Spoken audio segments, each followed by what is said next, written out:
This is not just a story of a man and his wives. It is a tale of love, betrayal, patience, and the justice that time brings. It is the story of Adon and Eve, the woman they called barren. Long ago, a young man and a young woman married. They loved each other deeply. Their laughter filled the compound, and their joy was like a song in the air. But after 8 long years, there was no child. The man's mother grew restless. The man's sisters grew cruel. They began to whisper, they began to shout. "Your wife is barren," they mocked. "She is a witch, evil woman. She has locked her womb with charms." And when the man refused to listen, they beat her, they shamed her, they poured poison into his heart. At last, the man gave in. One day, he came home with a new wife, already carrying a child. He looked into Adon's eyes and said, "Since you cannot give me children, I have found a woman who can."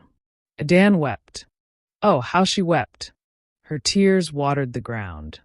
But she stayed, because her love for him was still alive.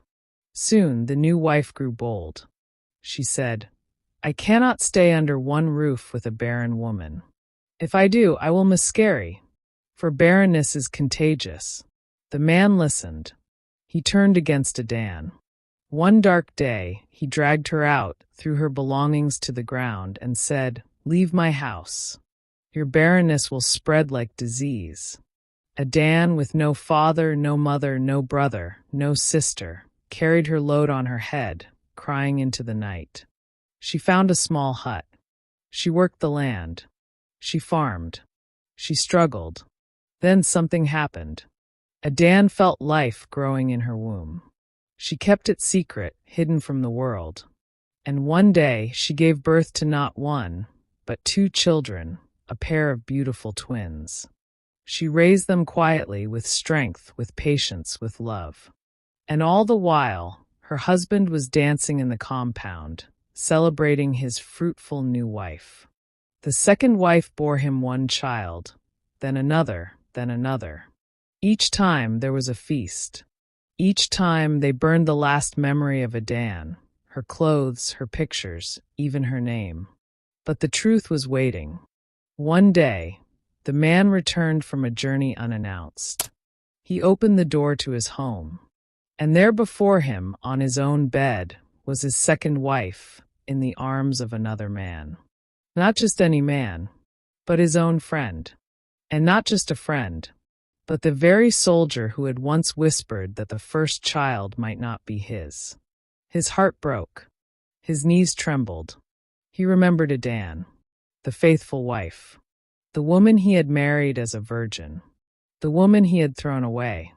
When he carried out a DNA test on the children he had called his, the truth came like fire. Not one of them carried his blood. Not one of them was his own. Shame swallowed him. He could not return home. And for months he wandered in silence. For the woman he had scorned was gone, and his so-called fruitful wife had left him for the soldier. Years later, broken and searching for a new life, the man went to a great company to seek for a better job.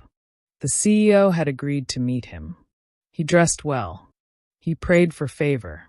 But when the door to the office opened, he froze. For there, seated at the great desk, was Adon, the woman he had called barren, the woman he had cast away. No, it cannot be. It cannot be Adon.